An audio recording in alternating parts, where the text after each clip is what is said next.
Fue un gesto tan pequeño que, en otra vida, Lucía lo habría atribuido a la rutina, a una distracción, a la costumbre de alguien que pierde el pulso entre papeles y llamadas.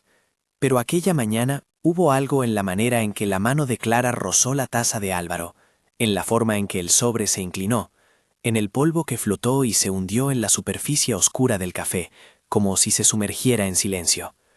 Lucía lo vio desde el umbral de la cocina, la luz de la mañana dibujando una franja sobre la encimera. No era una mirada aleatoria, era una imagen que se le grabó con la claridad nítida de lo que no encaja en el cuadro. El sobre era pequeño, blanco, sin marca que reconociera. Clara movió los labios sin hablar, luego apartó la mano y salió sin prisa. Álvaro, sin levantar la vista del ordenador, alargó la mano y llevó la taza a los labios. La ventana dejaba entrar el ruido distante de la ciudad, un camión, alguien que cerraba una puerta, el murmullo siempre igual de los vecinos subiendo con prisas a sus trabajos. Lucía cerró la puerta detrás de ella sin hacer ruido. En su pecho, la costilla del asombro empezó a latir de un modo que no había sentido en años. No sabía qué era aquel polvo, la composición exacta del sobre, indefinido. También sabía que no era su lugar quedarse mirando. Aún así, necesitó unos segundos antes de entrar. Hubo una rabia contenida, un pulso frío que la obligó a controlar la voz. Se acercó a la encimera, como quien revisa un objeto perdido con la distancia prudente de quien no quiere admitir lo que sus ojos han visto. Cogió la taza de Álvaro sin pensar y la olfateó. Humo de café, un dejo de azúcar, algo indefinido que podía ser vainilla en polvo o un edulcorante. Un rastro que, en la penumbra de la duda, se parecía demasiado a muchas cosas. Recordó entonces todas las veces que Álvaro había opinado sobre sustancias y suplementos, su interés repentino por la nutrición, las conversaciones a medias sobre bienestar que jamás llevaron a nada concreto. Pensó también en la ausencia de un hijo que les había marcado cada plan, cada futuro pospuesto, cada silencio en la cama compartida. Fue un gesto minúsculo, sí, pero en ese gesto se juntaban 8 años de no poder concebir, de citas médicas que caían siempre en horas en que él tenía que viajar, de la promesa eterna de visitar a la madre enferma que nunca llegaba a cumplirse. En ese gesto se consolidó una pregunta que llevaba tiempo arañando bajo la piel. ¿Qué más me ocultaba? Dime desde qué ciudad me escuchas si esta historia te toca de cerca. Dale like si te quedas hasta el final. Después de esa mañana, Lucía no volvió a mirar el salón con la misma confianza. Pequeñas cosas cambiaron de lugar. El brillo en el posavasos donde Álvaro dejaba la taza, una nota adhesiva con un número que no era suyo, la camiseta doblada con prisas en la silla. La verdad, cuando se instala, no siempre viene con un estruendo. Muchas veces llega en grietas, en detalles que se repiten. Al principio intentó explicaciones inocentes. Quizás Clara le echaba leche en polvo, quizá era un complemento para el café que Álvaro había traído a casa porque llevaba prisas. Pero la memoria es traicionera solo cuando uno la deja hacerlo. Cuando la observas con atención, las piezas encajan. La casa de la madre de Álvaro, Rosario, había sido durante años la excusa perfecta.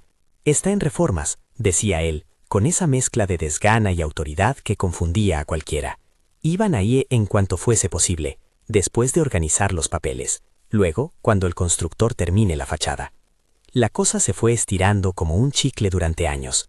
Cada vez que Lucía proponía acercarse, Álvaro cambiaba el tema. Hablaba de contratos, de una reunión, de una entrega.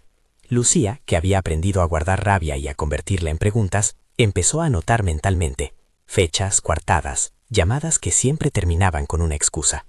Hubo otros signos antes del sobre en la taza, zapatos embarrados que parecían en el vestíbulo a horas improbables, una mancha de cemento en la manga de una camisa que Álvaro juraba no recordar, mensajes cortos que borraba siempre del teléfono cuando ella entraba en la habitación. A veces, por la noche, él se marchaba a la terraza con la excusa de fumar, y volvía con la voz apagada, la mirada como si hubiera visto algo que no quería contar. Lucía comenzó a sentir que la vida que conocía tenía una capa que no llegaba a ver, una segunda piel hecha de lugares que le estaban vetados. Intentó hablar, al principio con sutileza, con preguntas que pretendían ser normales, como quien busca un mapa y no desea herir. ¿Cómo va la reforma de tu madre? ¿No sería mejor que la viésemos? Álvaro le devolvía silencios calculados. Un día, en el coche, conduciendo entre semáforos, él soltó la frase que más tarde le volvería insoportable. Lo arreglo yo a mi manera. No te preocupes por esas cosas. Fue la frase del control, la que sellaba un tema para siempre. La infertilidad marcó su relación de un modo que ninguno de los dos supo nombrar con honestidad. Lucía pasó por clínicas, análisis, tratamientos. Vivió esperanzas que nacían y morían con la misma brusquedad. con el agotamiento y el hálito frío de las expectativas incumplidas. Álvaro pagaba lo que hiciera falta, pero siempre desde una distancia. Ayudaba con las citas, venía a la consulta una vez, quizá dos, como quien acompaña a un trámite. Para Lucía, el dolor fue un trayecto solitario compartido. Esa distancia tuvo consecuencias. Inventó campanas de protección con la creencia de que su matrimonio era suficiente para contenerlo todo. Pero la verdad es que la mentira, cuando prospera, lo hace en silencio. En la soledad de las noches, Lucía repasaba mentalmente todas las excusas y anotaba las pequeñas incoherencias. Las guardaba como pruebas íntimas, no para atacar, sino para entender. La muerte de Rosario llegó sin ceremonias. Fue una llamada escueta. «Ha fallecido esta noche», dijo una voz de bufete que sonó más práctica que compasiva. Álvaro se puso pálido, faltó a la respiración, y por primera vez en años sus manos no pudieron fingir calma. Quiso ir al pueblo, a la casa en Reforma, y Lucía, como una amante de su propio corazón, quiso acompañarlo. Pero una vez más Álvaro la detuvo con una explicación que sonó plausible. «El abogado necesita hablar conmigo solo. Hay cuestiones legales que es mejor gestionar sin prisa». La frase parecía razonable. Su voz estaba quebrada. Lucía dejó que se fuera por la noche, con una maleta pequeña, con el coche que siempre olía a tabaco barato y a aire acondicionado. Lo vio marchar desde la ventana, y no esperó que regresara esa madrugada. Días después, un hombre de traje oscuro apareció en su casa. Ramiro López, un abogado con papeles perfectamente ordenados y una sonrisa que no alcanzaba los ojos. Trajo un sobre sellado con la letra de Rosario en la etiqueta. La caligrafía era firme, a pesar de la edad. En la cena improvisada que siguió, Álvaro tuvo que fingir ver a Lucía con naturalidad, aunque ella creía que la observaba por primera vez. Ramiro habló de testamentos, de legados, de la necesidad de que alguien supervisara la demolición, la reforma y la custodia de las pertenencias de Rosario. Habló de poderes notariales, de una lista de bienes que había sido delegada tiempo atrás. En algún punto, Lucía notó que Álvaro miraba a Ramiro con una inclinación distinta, como si hubieran compartido algo que a ella no le pertenecía. En la correspondencia que el abogado dejó en la mesa había facturas. Facturas de baños, de techos, de cubierta. Fechas y empresas que Lucía no conocía. Algunas cantidades parecían desproporcionadas, otras demasiado limpias para alguien que lleva años con los contratos a medias. Miró los números con un nudo en el estómago. Fue entonces cuando reparó en un concepto recurrente. Suministro infantil. Fórmula. Materiales para habitación infantil. Fechas que coincidían con transferencias desde la cuenta común a empresas con domicilios en pueblos que Lucía jamás había visitado. Había una línea que se repetía y que se la tuvo que leer 2 veces para creerla. Proveedor. Casa de Rosario. Obra 4. Habitación 3. Suministro en polvo. Al lado, una factura anotada a mano con la palabra Mateo. Aquella palabra la golpeó como una llave que abre una puerta que uno preferiría dejar cerrada. Lucía no compuso un plan en ese momento. La claridad no apareció en una estrategia brillante. Apareció en rabia mezclada con la exactitud de quien junta pruebas para no desmoronarse. Fue al despacho de Álvaro cuando él no estaba. Sabía que podría ser un error, que podría ser una invasión, pero la hora de las excusas había pasado. Abrió el armario con la mano temblorosa, buscando la caja fuerte. La encontró vacía, con una llave colgando. La llave tenía una etiqueta con el número de una oficina que conocía. Su oficina, la del banco, pero también la del ayuntamiento. Todo estaba en silencio, ralenti, como si el ruido se hubiera tragado la coherencia del hogar. Encontró un portátil con documentos descargados y correos que no eran para sus ojos, perdidos en la carpeta de temporales. No eran secretos glamurosos, pero tenían la cadencia de la duplicidad. Contratos con direcciones que no existían, mensajes de un número que no figuraba en la agenda. Y entre los archivos, una carpeta titulada Casa Rosario, Gestión, que contenía fotos impresas. Las fotos le arrancaron el aire. Había una habitación perfectamente arreglada, paredes recién pintadas con dibujos infantiles, una estantería con libros de cuentos, una pequeña cuna de aspecto nuevo. En una de las fotografías, Álvaro posaba con una mujer rubia que no era Lucía, y un niño con mejillas llenas de mesura asomaba detrás. El nombre, Mateo, estaba escrito a mano en la esquina de una de las impresiones, tinta negra, firme. La verdad dolía en la exactitud de las imágenes. El niño jugaba con un cochecito. La mujer sonreía con una confianza que Lucía había dejado atrás hacía años. En otra foto, la puerta de la casa de Rosario estaba abierta, y detrás se veían estantes con tarros etiquetados. Fórmula L 0619. Suplemento L 0318. No había violencia explícita. No había gritos helados en las fotos. Solo la constatación de una vida que se había tejido a espaldas de la suya. Había, sin duda, una segunda familia. Y las facturas que antes habían parecido una excusa, ahora eran un puente que conectaba esas fotos con pagos bancarios y con la ausencia de Rosario. Lucía tomó fotos con su móvil, con la frialdad metódica de una persona que guarda pruebas antes que recuerdos. Guardó copias en su correo, las envió a sí misma mientras las manos le temblaban. Sabía que si las borraba el teléfono perdería la memoria de esa tarde. También encontró entre los papeles un sobre con un contenido que le hizo apretar la garganta. Un pequeño paquete de polvo, seguramente una muestra para el suministro anotado en las facturas, envuelto en papel de celofán. No quiso abrirlo. No quería saber. Se contentó con ver el paquete a través del plástico, con notar su textura fina. De nuevo la composición exacta. Indefinido. Entrar en el despacho había sido un acto que podría costarle la dignidad si todo resultaba ser una confusión. Pero no lo fue. Todo apuntaba a algo construido con cuidado, con una habilidad para ocultar que rozaba la malicia. Facturas, pagos, fotos, la palabra Mateo en una factura. Lucía dejó la carpeta donde la encontró y volvió a su sitio, como si no quisiera arrastrar el desorden al presente de su casa. Aún así, la evidencia ya no era solo suya. Había traspasado su pecho y se anidaba en la realidad. No era solo la escena doméstica del polvo en la taza la que la impulsó. Era la suma, la excusa de la reforma, las facturas, el paquete, las fotos, la narración completa.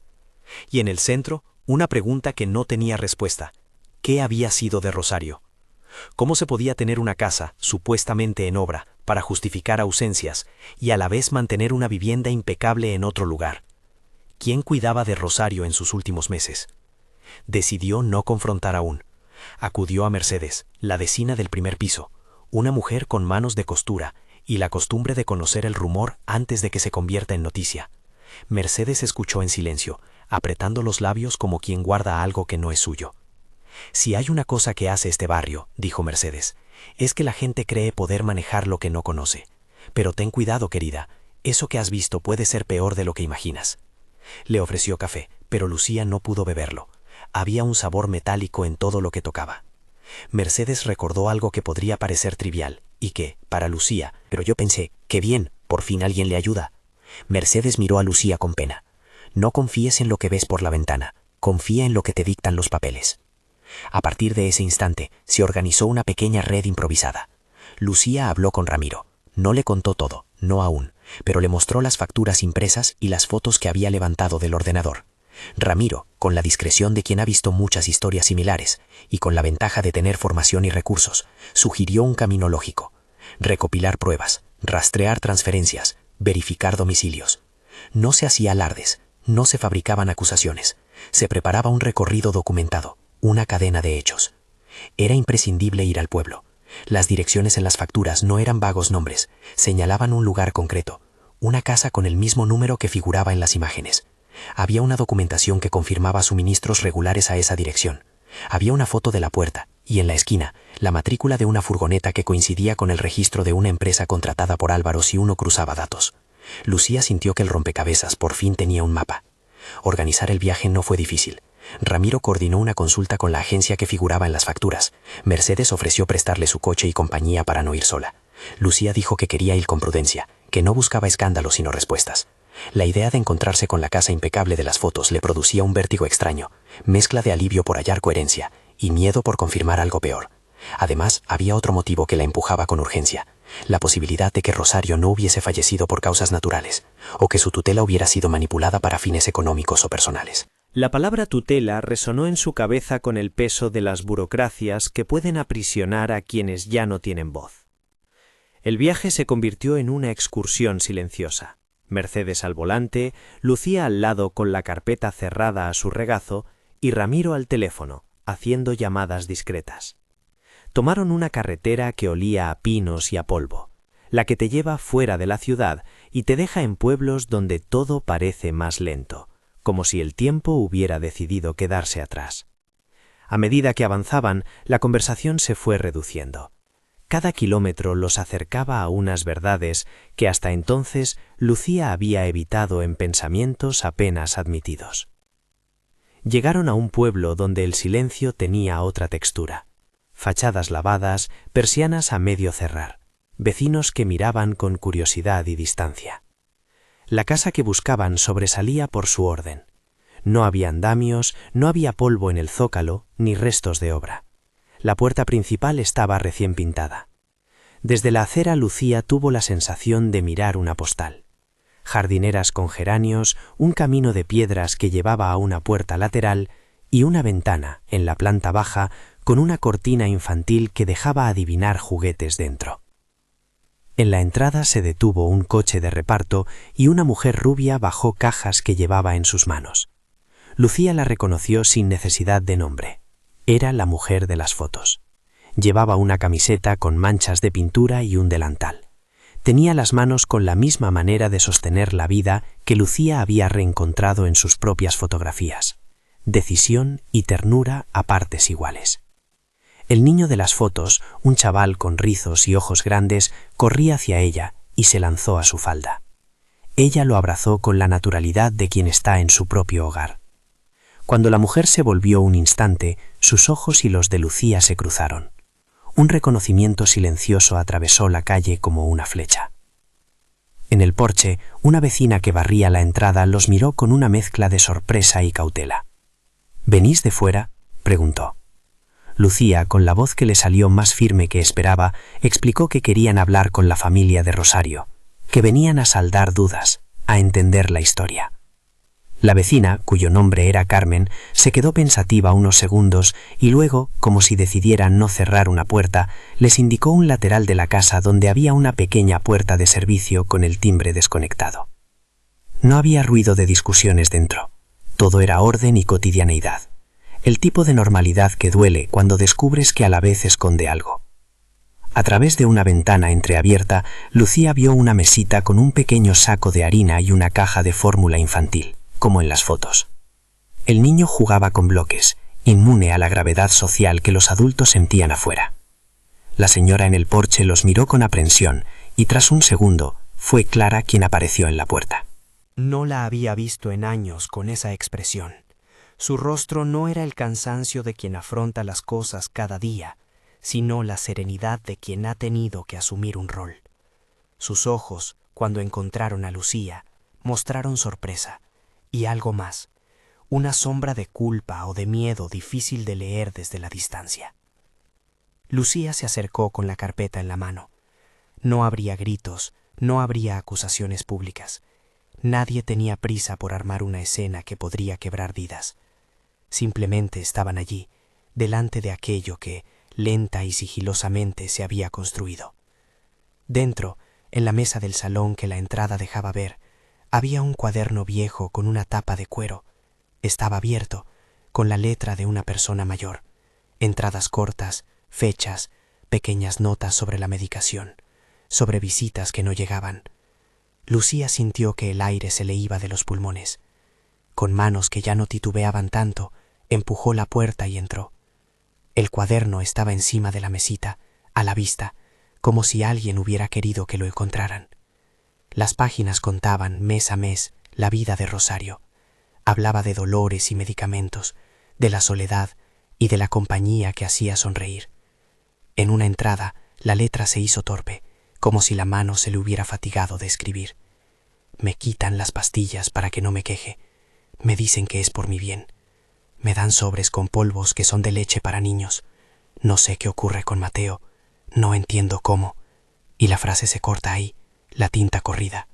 Lucía sintió un frío techo largo. No era una acusación con nombres claros. Era una confesión en primera persona que hablaba de imposición, de control y de algo que acababa en un suspenso. En la mesa junto al cuaderno había fotografías, más recientes que las de las impresiones en el despacho. Rosario sentada en una silla de mimbre, sonriendo débilmente, con el niño tumbado en su regazo. En una, Álvaro aparece detrás, la mano sobre el hombro de Rosario, con la expresión de alguien que no sabe que algo está mal. Sobre la mesita, además, había un sobre abierto, con un sello que llevaba la fecha de un año atrás. Dentro, pequeños sobres de polvo, etiquetados de forma manuscrita, M0919, suplemento, otra vez, indefinido. Nadie en la mesa pronunció esa palabra. Lucía la introdujo en su pensamiento, como una etiqueta provisional para lo que aún no podía nombrar. Clara se aproximó con pasos lentos, como quien decide no precipitarse en la reacción. Sus manos estaban limpias, sin duda, pero en ellas había marcas de la vida diaria. Al ver a Lucía se detuvo. No hubo reproches, ni defensas, solo una mirada larga que pareció decir: yo también sé cosas te coagan en la garganta. Lucía tuvo, por un instante, la tentación de pedir explicaciones. En su lugar, sacó las impresiones de las fotos del bolsillo y las dejó sobre la mesa. ¿Qué está pasando aquí?, preguntó en voz baja. Clara respiró y llevó las manos a la cara. No todo es como parece, dijo, y tampoco puedo contarlo todo ahora. Hay miedo. Hay cosas que se van a romper si hablamos de ellas en voz alta. Lucía sabía que no bastaba la certeza emocional, necesitaba más. Necesitaba una cadena, facturas que cruzaran fechas con transferencias, testigos que confirmaran ausencias, documentos que acreditaran la supuesta tutela que había tomado decisiones por Rosario. Pero mirando el cuaderno y las fotos, supo también que ya no podía dar marcha atrás. Había atravesado una frontera. En el bolsillo del cuaderno encontró un nombre y un número de teléfono, indefinido. No supo si reír o llorar por lo ridículo de la etiqueta que se autoimponía para no inventar certezas. Cuando cerró el cuaderno, el sonido fue como un signo. Afuera, el barrio parecía ajeno a la revelación. Dentro, la casa olía a jabón y a pan tostado. Había una cotidianidad que nadie tenía derecho a arrebatar sin más. Lucía apretó las fotos contra su pecho y sonrió con la furia contenida de quien entiende por fin el contorno de la traición. No tuvo miedo de lo que vendría, tuvo miedo de la forma en que la verdad iba a transformar todo lo demás. Había llegado al punto en que lo que quedaba por hacer exigía 3 cosas: paciencia para no precipitarse, habilidad para organizar las pruebas y aliados que supieran cómo mover las piezas sin destruir a los que podían salvarse. Lucía ya no era la mujer que apenas soportaba las ausencias, era alguien con un plan rudimentario, y lo más importante, con la certeza de que aquel sobre que ella había visto en la taza no había sido un accidente. Era una pista en forma de polvo, una prueba visual que había encendido la chispa de una investigación. Sostuvo la foto en la que Álvaro aparecía sonriendo junto a la mujer y el niño.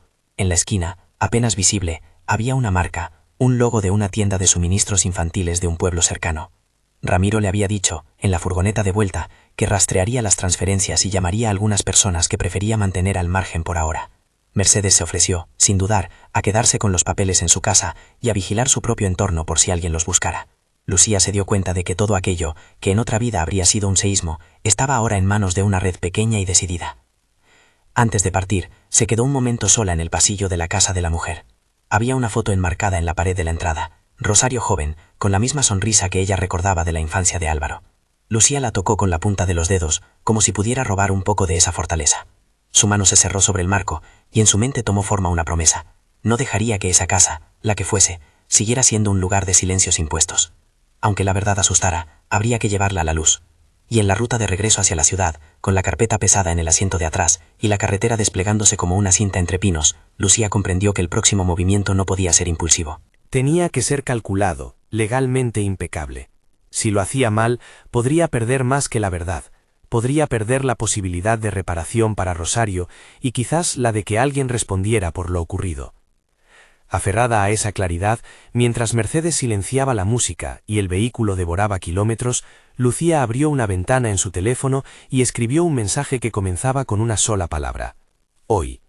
Luego, después de pensarlo 2 segundos, añadió: necesitamos documentos, transferencias, facturas y cualquier testimonio que alguien quiera dar. Enviarlo fue como cerrar un ciclo iniciado por un gesto minúsculo unas semanas atrás. No volvió a mirar el polvo en la taza como una anécdota. Ahora era la primera ficha del tablero. Sabía que todavía quedaban muchas casillas por destapar: las razones exactas de la presencia del niño, el papel de Clara, la naturaleza de las decisiones sobre Rosario, la verdad detrás de la supuesta reforma. Le quedaba también por entender por qué Álvaro había elegido mantener ese mundo paralelo, cuáles eran los beneficios, quiénes más lo sabían. Tenía el presentimiento, una certeza fundada en la lógica de las pruebas, de que había quienes se habían beneficiado económicamente de la situación. Mientras la ciudad reaparecía en el retrovisor como un dibujo familiar, Lucía echó mano a una de las fotos y la miró hasta que la imagen dejó de ser un objeto plano y se transformó en un mapa de lo que tenía que hacer. No había ira desbocada. Había una tensión fría, una paciencia necesaria para armar un caso que, esperaban, sostendría la verdad. Sabía también que la máquina del tiempo doméstica se empeñaría en devolverles lo que le habían arrebatado a Rosario: una memoria, un espacio y quizá una reparación simbólica. Aún no llamaría a la policía. Estaban en terreno de pruebas, no de juicios. La detención, si llegaba a ocurrir, tendría que ocurrir con fundamentos que no dejaran resquicios. Ramiro lo dejaría claro. La ley no se doblega a la rabia de quien cree haber sido traicionado. Se inclina ante la evidencia bien presentada. Y Lucía, en su interior, se aferró a esa premisa como a un faro. Con la carpeta cerrada sobre sus piernas, pensó en el jardín que Rosario quizá hubiera imaginado antes de enfermar, un lugar para sentarse, para leer, para que los niños rieran. Pensó en la idea que le había cruzado la mente apenas entraron en la casa: transformar ese lugar de encubrimientos en algo distinto, devolverlo a la comunidad. Más adelante, en una escena que aún no pertenecía a aquel viaje, imaginó una estantería repleta de libros en el que hubiera sido el salón de Rosario, niños leyendo en voz alta sin saber que sus vidas habían sido el motivo de un litigio. Era demasiado pronto para la reparación, pero la visión le dio una fuerza inesperada. Y sin embargo, cuando la ciudad se fue acercando, vino también la certeza de que la línea que separa la indignación de la prudencia es estrecha. Había miradas que observarían su investigación con recelo, puertas que podrían cerrarse, y propaganda que podría querer disfrazar lo ocurrido como un arreglo familiar. Por eso necesitaba paciencia, y por eso condujo con el pie reposado en el pedal, como quien guarda fuerzas para un salto largo. El sobre con polvo había sido el detonante. La casa en el pueblo, la carpeta, el cuaderno de Rosario y las fotos eran ahora la razón por la que no podía dejar las cosas pasar. En el asiento trasero, las imágenes y los papeles eran testigos de una doble vida que requería más que palabras, requería pruebas, voz y tiempo. Y en su pecho, donde la herida de la infertilidad había dejado callos, había nacido un propósito que pronto llegaría a su punto de inflexión. El viaje de regreso no fue el final, fue la primera etapa de una campaña meticulosa. Lucía lo sabía con la certeza helada de quien ha visto un hilo que, tirando de él, podría deshacer toda una tela. Había pasado de la incredulidad a la acción sin pausa. Ramiro organizó su primer movimiento legal, Mercedes ofreció su casa como cuartel general improvisado, y la carpeta con fotos y facturas pasó a ser la nueva brújula de Lucía. Durante las semanas siguientes trabajaron con disciplina. Ramiro pidió extractos bancarios oficiales, solicitudes formales al banco para rastrear transferencias que coincidieran con las facturas. Pidió además una copia del expediente de tutela de Rosario, que, aunque estaba bajo sellos administrativos, podía desbloquearse con un requerimiento jurídico bien fundamentado. Ramiro conocía la letra de esos procesos. La ley puede ser lenta, pero también puede ser exhaustiva. Si estaban en lo cierto, la trampa de Álvaro se sostenía en papeles y firmas que alguien había dispuesto como disfraces. Mientras tanto, Lucía volvió a ese despacho que ya no le parecía tan ajeno. Fue con guantes, con la calma de quien recoge huellas, fotografías, facturas, emails impresos, capturas de pantalla. Redactó un inventario metódico. Cada comprobante tenía una nota, fecha, servicio supuestamente prestado, cuenta de destino y la posible conexión con la suministro infantil que había visto en los documentos. Puso un subrayado en las entradas que nombraban a Mateo y marcó las que llevaban el logotipo de la tienda de suministros. Ramiro encargó una investigación extraoficial, contactó con exempleados de la tienda, pidió comprobantes de entrega y con ayuda de Mercedes localizaron a un exrepartidor que, por una pequeña compensación, recordó haber dejado cajas en una casa con número igual al de las facturas. Su memoria no era perfecta, pero la furgoneta que citó coincidía con la matrícula que Lucía había observado en una de las fotos. No todo fue encontrar gente dispuesta a hablar. Hubo puertas cerradas y silencios que olían a protección. Algunas empresas señaladas en las facturas resultaron ser compañías reales, con registros y teléfonos. Pero al contactar con ellas, la respuesta fue uniforme. No figuramos en esos pedidos, o el pedido fue realizado por un tercero a través de una plataforma. Un corredor que diluía responsabilidades y que encajaba con la forma en que se disfrazan los pagos. Ramiro pidió al banco que congelara determinadas transferencias y que informara de todas las cuentas que hubieran recibido pagos de la cuenta conjunta en los últimos años. Esa petición tardó, pero llegó. una lista larga que, pieza a pieza, iba señalando destinos poco claros. La pieza que faltaba, pensó Lucía, era la versión de alguien dentro, una voz que explicara por qué se emitían facturas de pañales y fórmulas si la señora Rosario supuestamente estaba en casa bajo rehabilitación. Aquí Clara era la clave. Lucía no quería forzarla, quería una verdad que no fuera fruto de una presión que recreara la violencia que querían combatir. Habló con ella una tarde en la que el sol del salón se filtraba por una persiana baja que iba haciendo franjas en el suelo. Clara vino sin maquillaje ni atavíos. Tenía la mirada inquieta de quien ha vivido en la cuerda floja. «No vine a hacer daño», dijo Clara al principio. «Esto es más grande de lo que imaginaba». Lucía escuchó. No preguntó por motivos moralizantes, pidió hechos. Clara habló con una mezcla de vergüenza y alivio. Contó que al principio todo comenzó como trabajo, organizar entregas, dar apoyo en gestiones menores. «Me pidieron que trajera cosas», dijo en voz baja. «Me dijeron que era para la señora, que la señora necesitaba atención». Con el tiempo, sin embargo, se formó un espacio aparte. Había reglas, visitas restringidas, llamadas filtradas, listas de medicamentos cambiadas sin explicación y un mandato explícito de evitar preguntas. Cuando Clara empezó a dudar, le dijeron que preguntar complicaría la vida de todos. Y el niño, Mateo, apareció como una certeza que exigía protección. Si alguien cuestionaba, los justificantes se mostraban como pruebas de gasto, como si alimentar a un niño fuese la única explicación necesaria. Clara no entregó la historia completa. Algunas piezas las cubrió con temor, otras con resentimiento. Dijo que no sabía exactamente qué había pasado con Rosario en sus últimos meses, si había habido negligencia deliberada, pero reconoció que las pastillas habían sufrido cambios en el régimen y que en ocasiones se habían sustituido por sobres. «Por si no cogía la pastilla, me dijeron que era mejor así», murmuró. Cada vez que pronunció así, Clara buscó en la boca la palabra que no quería soltar. La ambigüedad persistía. Los sobres podrían haber sido fórmulas, suplementos o simplemente una forma práctica de administrar nutrientes. Indefinido volvió a aparecer como etiqueta, pero su testimonio sumaba una corroboración social que no podían desdeñar. Esa conversación motivó pasos concretos. Ramiro solicitó las historias clínicas de Rosario y pidió una auditoría farmacéutica de las recetas anotadas en el cuaderno. Pidió también un dictamen forense, no para declarar culpables, sino para determinar si hubo cambios en la medicación y si esos cambios pudieron influir en la salud de la anciana. La justicia no debía avanzar solo por sospechas. Necesitaban evidencia médica que conectara las supuestas manipulaciones con la realidad del estado de Rosario en sus últimos meses. El peritaje fue una pieza central. Un farmacólogo forense revisó la historia de dispensación. Registros de farmacia que mostraban entregas en nombres que nunca coincidieron con el de Rosario. Entradas con fechas que se ajustaban a las facturas y paquetes sin destinatario claro. En algunos casos las recetas estaban a nombre de la señora, pero las entregas se habían hecho a otra dirección. Algunos sobres recuperados en la casa del pueblo fueron analizados, y resultaron ser mezclas de suplementos nutricionales y fórmula infantil. No contenían sustancias prohibidas ni drogas sedantes. Su composición reafirmaba la hipótesis de Lucía. Aquellos sobres formaban parte de una logística de respaldo para ocultar la existencia de un niño y sostener la apariencia de cuidado. Indefinido persistía en aspectos clave. No se podía atribuir con certeza la intención maliciosa en cada acto, pero el patrón emergente evidenciaba manipulación administrativa y control. Con esa base, Ramiro presentó una denuncia formal por presunta falsificación de documentación, apropiación indebida y posible omisión del deber de cuidado. La denuncia se presentó con la carpeta probatoria, fotos, facturas, los testimonios de vecinos y la declaración de Clara, además del informe pericial.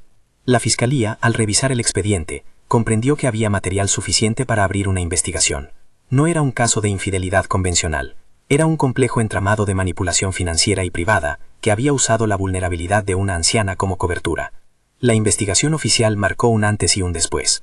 La policía, con el amparo judicial, llevó a cabo registros en las cuentas de Álvaro y en la casa de la ciudad. Encontraron contratos aparentemente firmados por Rosario que estaban dudosos, firmas que podrían haber sido influenciadas y poder que según testigos se había ejercido cuando ella ya presentaba signos de fragilidad.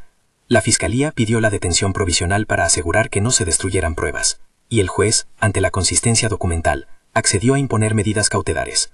Álvaro fue citado, y tras horas de interrogatorio, quedó detenido por orden judicial. La detención no fue un espectáculo, fue el cierre de un círculo judicial que había sido trazado con tiempo y técnica. En paralelo al movimiento policial, la comunidad fue despertando.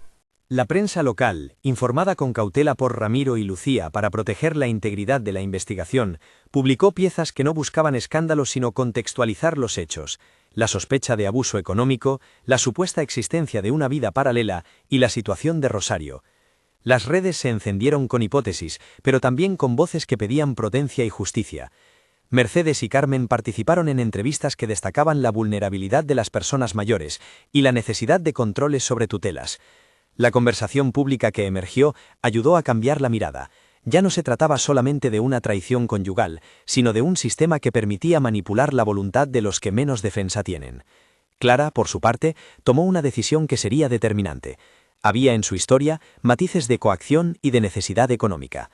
Aún así, eligió colaborar abiertamente con la Fiscalía. Su testimonio incluyó detalles sobre cómo se organizaban las entregas y quiénes tenían acceso a la correspondencia de Rosario. A cambio de su cooperación, su defensa negoció una reducción de cargos y un plan de reparación y terapia.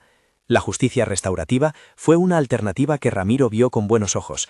No buscaba obtener un castigo simbólico que no diera frutos, sino empujar a la reparación y a la transparencia. Clara aceptó hablar en el juicio, con voz temblorosa pero firme. Eso inclinó la balanza en la sección de testimonios. El juicio fue largo y público, pero no verboso en sensacionalismo. Se presentaron documentos, transfusiones de números, intervención de contables que explicaron los flujos de dinero y testimonios que reconstruyeron la vida de Rosario en los meses previos a su muerte. La defensa de Álvaro intentó desmontar la interpretación, habló de amor familiar, de errores administrativos y de un cuidado que, según él, había sido bien intencionado. Su estrategia fue desacreditar la intención de lucrarse. En los tribunales, la intención pesa tanto como el acto.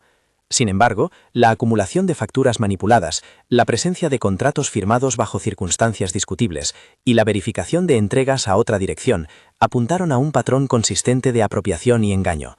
Las palabras que más golpearon en la sala no fueron las del fiscal ni las del juez, sino las de Clara cuando describió la dinámica cotidiana que vivió. Habló de puertas clausuradas, de instrucciones que llegaban por teléfono, de la invisibilidad de Rosario en esas semanas. Dijo con honestidad que al principio pensó que estaba ayudando, que después comprendió que estaba siendo partícipe de algo que dañaba a quien decía cuidar. Su testimonio no exonera su acción anterior, pero otorgó contexto. Muchas veces la línea entre complicidad y coacción es fina, y en la sala, esa finura se expuso con crudeza. El alegato final de la Fiscalía fue certero. No buscaba demonizar a la persona, sino mostrar que se había usado la figura de la tutela y la gestión doméstica para beneficio privado, en perjuicio de la dignidad de Rosario. Habló de manipulaciones administrativas, de facturas ficticias y de transferencias injustificadas. Solicitó condenas por falsedad documental, apropiación indebida y omisión del deber de cuidado. Pidió además que se anularan los poderes que hubieran sido otorgados bajo presuntas influencias y que la vivienda de la difunta fuera objeto de medidas cautelares hasta resolver su destino. Cuando se leyó la sentencia, el salón estuvo en tensión. El juez consideró la naturaleza compleja del caso, reconoció la existencia de una doble vida y la manipulación del patrimonio, y dictó una pena que incluyó cárcel para Álvaro, la obligación de restituir bienes siempre que fuera posible y medidas civiles orientadas a reparar el daño. Además, se anuló cualquier disposición de última voluntad que pudiera haber sido obtenida por medios dudosos y se ordenó la inmediata revisión de los contratos de tutela y de administración. La sentencia fue, en buena medida, un triunfo de la paciencia y de la ley puesta al servicio de la verdad.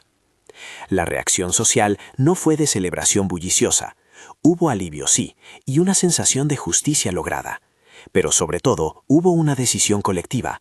La casa de Rosario no podía volver a ser un botín ni un símbolo de explotación.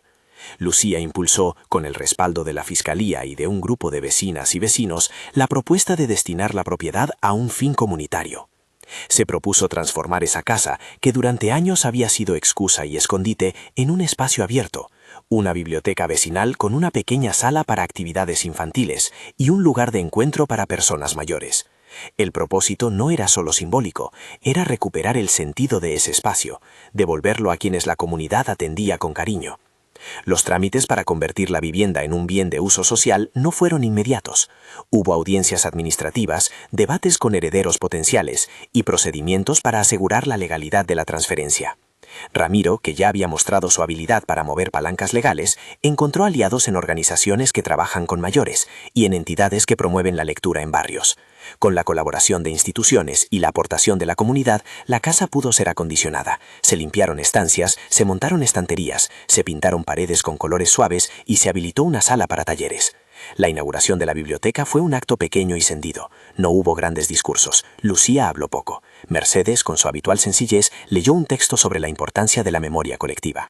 Clara, que había participado en el proceso de reparación, asistió para ayudar a acomodar libros y a preparar la sala de cuentos. Su presencia fue polémica para algunos, pero para otros fue un signo de que la justicia podía incluir caminos de reinserción. En una de las esquinas se colocó una placa en memoria de Rosario, con una inscripción que recordaba su nombre y su derecho a ser cuidada con dignidad. Para Lucía, la ceremonia fue menos un punto final, y más una nueva tarea. Se ofreció en la gestión del lugar, organizando tardes de lectura para niños y grupos de acompañamiento para mayores que necesitaban compañía. Ese cuidado activo fue su manera de reconstruir lo que la traición había intentado romper: el tejido comunitario. En esas tardes, entre las risas de un niño que hojeaba un libro de animales y la conversación serena de dos ancianas, Lucía empezó a sentir que los huecos en su vida se llenaban con otros tipos de presencia. La reparación no borró la herida personal. La infertilidad que la había acompañado siguió siendo parte de su biografía. No hubo un giro milagroso que la devolviera al sueño de ser madre biológica, pero la forma en que canalizó ese anhelo cambió. En lugar de centrarse en lo que la vida le había negado, Lucía volcó su energía en ser útil para quienes sí podían ser tocados de inmediato. Enseñó a leer, dedicó horas a escuchar historias de vecinas que querían contar sus vidas y ayudó a crear un pequeño taller de manualidades para niños del barrio. Mucho de su cariño se depositó en la comunidad, y la comunidad, a su vez, le dio un lugar para pertenecer. Con el tiempo, la historia adquirió otras capas. En el plano legal, los recursos interpuestos por la defensa de Álvaro no fructificaron plenamente. La evidencia documental y los testimonios sostuvieron la condena.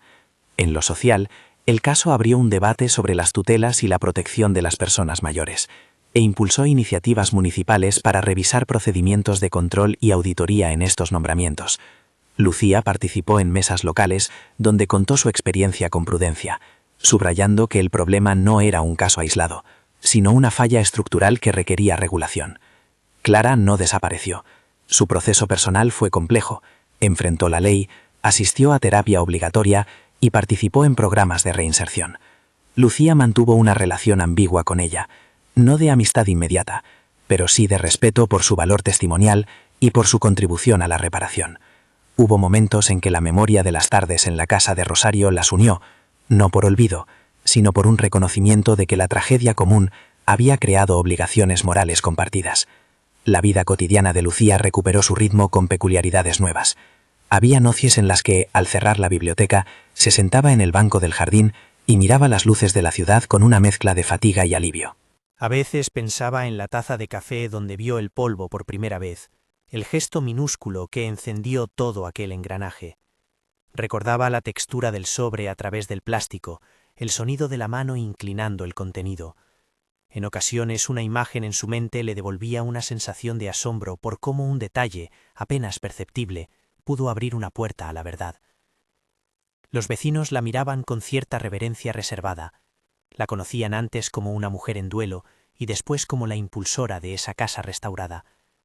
Hubo abrazos, invitaciones a cenar y sobre todo una disposición a cuidar. Lucía descubrió que la comunidad, como un organismo, puede sanar heridas cuando hay voluntad y estructura. El proyecto de la biblioteca no era solo un homenaje, simbolizaba la reconstrucción de una vida a partir de cenizas administrativas. Los años siguientes trajeron nuevas rutinas y pequeñas victorias. La biblioteca se llenó de programas, talleres intergeneracionales, charlas sobre derechos de los mayores, espacios de lectura para niños con necesidades educativas especiales. Lucía coordinaría muchas de esas actividades. A veces una madre entraba con un niño al que había prometido leer cada noche. Otras, un hombre mayor volvía al banco a rememorar historias de su juventud. El lugar se fue convirtiendo en un nudo de encuentros que devolvía sentido a lo que antes había sido silenciado. En una de esas tardes, un niño del barrio, con rizos revueltos y una voz llena de preguntas, se acercó a Lucía y le dijo: «¿Tú no eres la que encontró lo de la señora?». Ella sonrió. Pensó en la mirada del niño Mateo en las fotos y en la responsabilidad que ahora sentía. Respondió con una frase sencilla: «Sí, y por eso ahora cuidamos este lugar juntos». La frase no fue un cierre triunfal, sino una declaración de presente. En lo personal, Lucía encontró su propia manera de cerrar. No buscó venganza, no quiso que su vida girara en torno a castigar. Su satisfacción provenía de haber tejido algo nuevo. Se permitió pequeñas alegrías, una tarde de verano en la que compartió café con Mercedes en el parque, un paseo por el mercado local, la sensación de que cada libro colocado en la estantería era un ladrillo en la casa común que reconstruían. Algunas noches, sin embargo, las preguntas volvían. ¿Por qué su esposo había elegido ese camino? ¿Qué vacío moral permitió que una persona priorizara el beneficio sobre la vida de otra? No encontró respuestas fáciles. Encontró, en cambio, la convicción de que la verdad, cuando se persigue con paciencia y con la ley como aliada, puede transformar estructuras y devolver dignidad. Esa certeza le permitió seguir. Años más tarde, en una pequeña ceremonia sin cámaras ni grandes anuncios, la Casa de Rosario celebró el aniversario de su apertura como biblioteca. Se colocó un mural en la pared exterior hecho por vecinos y vecinas. Pájaros sobre ramas, una mujer leyendo con un niño en el regazo y una frase pintada en letras suaves: «Aquí se cuida la memoria». Lucía, al mirar el mural, pensó en la mujer de la foto en la que Rosario sonreía débilmente y en la promesa que se había hecho esa tarde en el pasillo: no dejar que su casa fuera un lugar de silencios impuestos. La historia de la taza con polvo, contada muchas veces en esa comunidad, dejó de ser un espectáculo para convertirse en una lección colectiva. Se enseñaba en talleres sobre prevención de abusos, en reuniones vecinales y en charlas en centros de mayores. La vigilancia afectuosa, la importancia de pedir documentos oficiales, la necesidad de una red de acompañamiento para quienes asumen tutelas. Fue una enseñanza dura, pero necesaria. En lo íntimo, Lucía aprendió a dejar de medir su vida por lo que faltaba. Encontró sentido en el cuidado de lo común, en la defensa de quienes no pueden defenderse solos.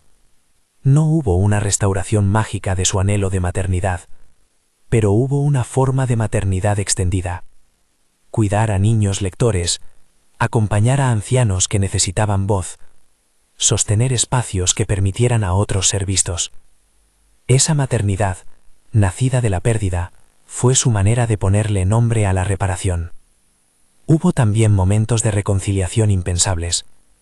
Clara, tras su proceso de reinserción, desarrolló un trabajo en la biblioteca ayudando en las tardes de lectura y en la logística de donaciones.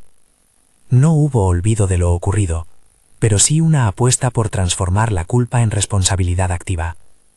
Para muchos, su presencia fue incómoda, para otros, necesaria. Lucía convocó la prudencia y la empatía. Había una línea entre perdonar y justificar, y ellas la mantuvieron clara. En la última página de este capítulo, Lucía entró al patio de la casa convertido ya en jardín. Plantó, junto a Mercedes y algunas vecinas, un pequeño rosal que sería el símbolo de la memoria. No era un monumento grandilocuente. Era una planta viva que requeriría cuidados diarios. Regó la tierra con la atención de quien sabe que las cosas frágiles necesitan atención constante. Al terminar, se sentó en el banco y miró la calle. Niños que corrían hacia la biblioteca, un grupo de mayores charlando en la terraza, el rumor de la ciudad que parecía menos ajeno. Recordó la mañana del polvo en la taza, la calma aparente, el pequeño sobre, el gesto minúsculo que rompió la cotidianidad. Pensó en cuánto de su vida había cambiado por ese instante, y sin dramatizarlo, lo reconoció por lo que era, el punto de inflexión que la había empujado a actuar, a no dejar que la verdad se ocultara detrás de excusas y facturas. A veces, dijo para sí con voz baja, la justicia comienza por una imagen que no encaja, por una curiosidad que no se apaga. Si alguien le preguntara ahora, en esa calma que no es olvido, ¿qué hizo que todo cambiara?, respondería sin dudar: mirar más de cerca, pedir pruebas y confiar en la ley lo suficiente como para usarla. Y añadiría, con la misma franqueza, que la verdadera reparación no llegó con una sentencia, sino con la transformación de un hogar en un lugar donde se escucha y se cuida. Si esta historia te ha impactado, suscríbete y comenta qué habrías hecho tú en su lugar.